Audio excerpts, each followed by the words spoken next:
but we are looking forward to welcoming her in the UK in January sometime, and we'll probably plan something then. But for now, Eerishika, just to quickly introduce her, she's the director of a New Delhi-based think tank. It's called the Organization for Research on China and Asia, which focuses on decoding domestic Chinese politics and its impact on Beijing's foreign policy. She's also an editorial and research assistant to the series editor for Routledge series on Think Tank, a young leader in 2020 cohort of Pacific Forum's Young Leaders Program, and a China and East Asia scholar. Her research focuses on Chinese party politics, India-China border, Himalayan power politics, Tibet, the Indo-Pacific, and India's bilateral ties with Europe and Asia. Over to you, Eerishika. Thank you so much, Vinod, and good evening, everybody. It is an honor for me to be a part of this timely deliberation today. I would like to focus my talk on presenting a view from India. Sorry, are you able to hear me? Yeah, go on. All right. I'd like to focus my talk today on presenting a view from India on the UK's Global Britain in regional Indo-Pacific frameworks and China. As the Indo-Pacific and Asian geopolitical domain's strategic importance has grown, the seriousness with which London is approaching the region has highlighted recognition that its residual great power identity is set to draw a very strong future-oriented outlook in the region. The UK's bid for a more globalized foreign policy coined by a Global Britain has seen a tilt towards the Indo-Pacific, wherein it has the scope to play a very active and independent role. The question then arises of how. How can Global Britain reach its true potential by leading UK's entry into the Indo-Pacific and Asia? A critical avenue is by focusing efforts on building bilateral trust. In a multipolar Asia, Indo-Pacific politics has become increasingly multilateralism driven. Here also, we see unique focus on minilateralism and bilateral gaining momentum. The successful example is often to be cited here, yet the root remains strong bilateral synergy. The goal for UK presently should be to both add to and emerge beyond the rhetoric of existing ventures to cement London's role as a crucial, unique actor in the Indo-Pacific's balance of power. Regional Indo-Pacific frameworks are key here, especially as China continues to grow as a revisionist power threatening rules-based order. Beyond regional framework integration, focus must also be on soft power building. I make these suggestions from an Indian lens today. Speaking to you from Delhi, I believe that from amongst many cliches in IR Diplo speak, one that has thankfully landed well is that of India as the fulcrum of the Indo-Pacific. India's role as a like-minded democracy which perceives the China challenge with a similar realist, if not more nuanced lens, as compared to the West, is equal to the UK. It is important that the UK's Indo-Pacific policy look at the region from beyond a China lens.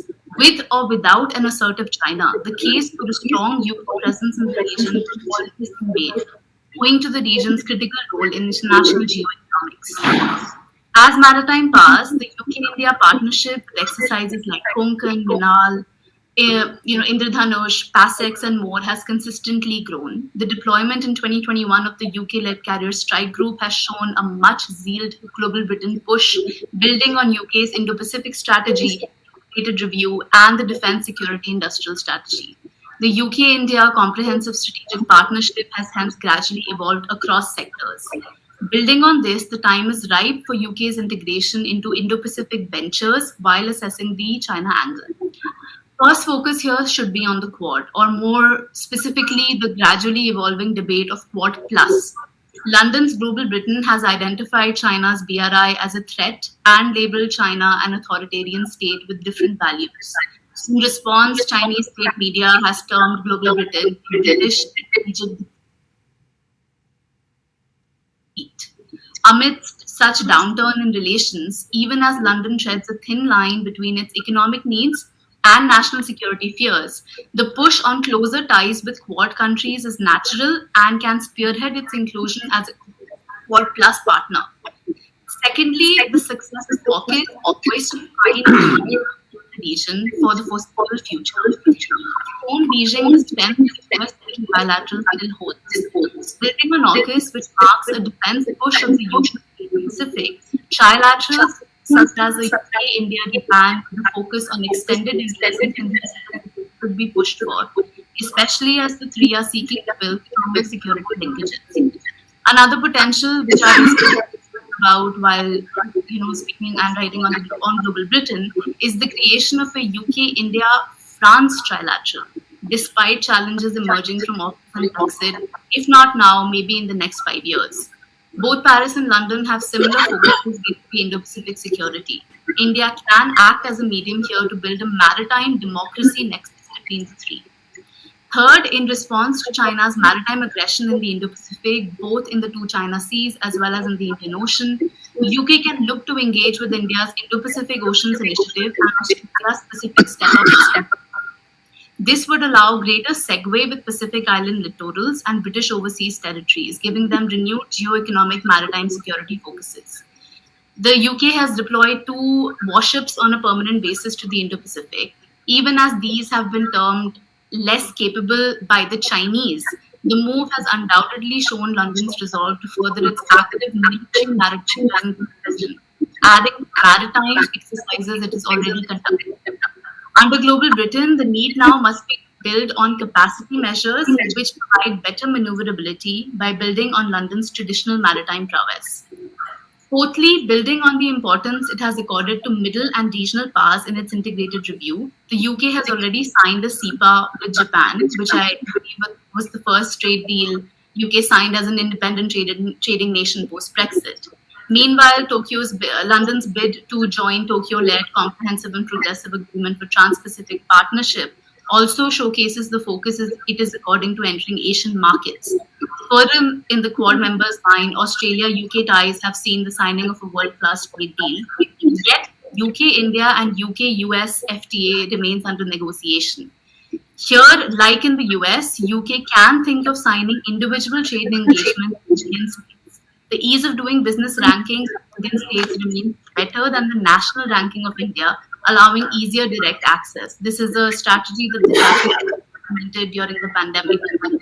Fifthly, supply chain diversification is a critical aspect of building synergy. The inclusion of Taiwan as a key economic partner for the UK is needed. This momentum can be built with semiconductor supply chain diversification.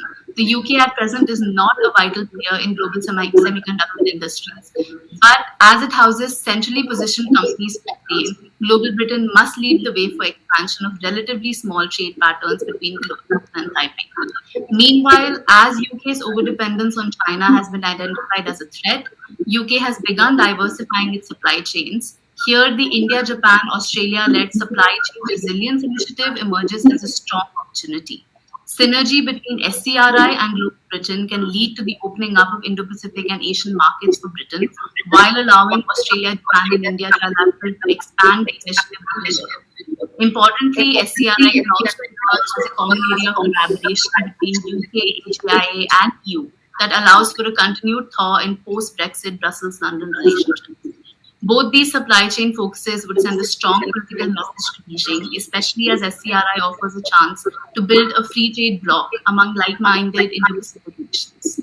It is also important to note that the 20th embassy, Xi Jinping's new team, is lacking a strong economist. Without career economists like Li Keqiang, Liu He, Wang Yang, and Yi Gang in the team.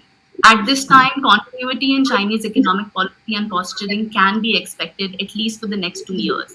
Making use of this would serve the world well, especially as dual circulation implementation actually opens opportunities for diversification.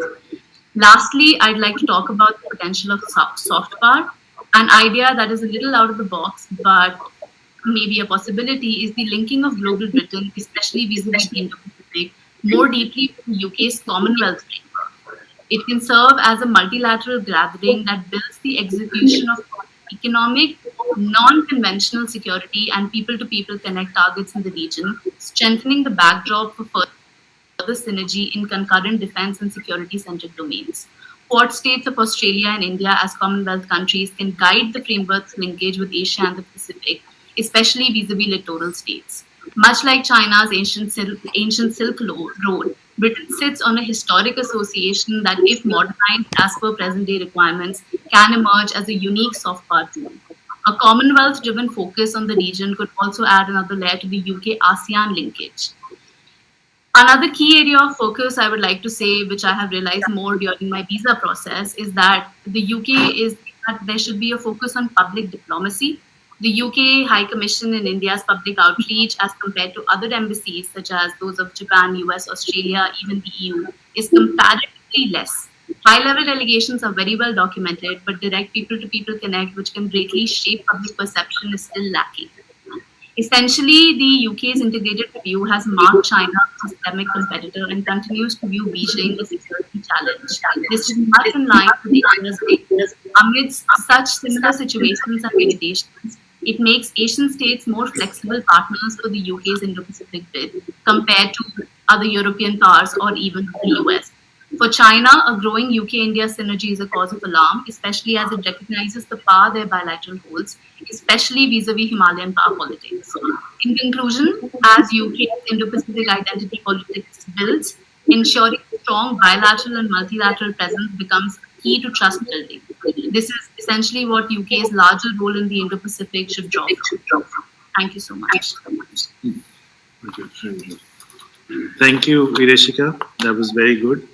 I'm conscious of time as well. So, what we are going to do next is I've got a very young, energetic, enthusiastic speaker here, but we have to restrict it to 5 minutes maximum. Yeah.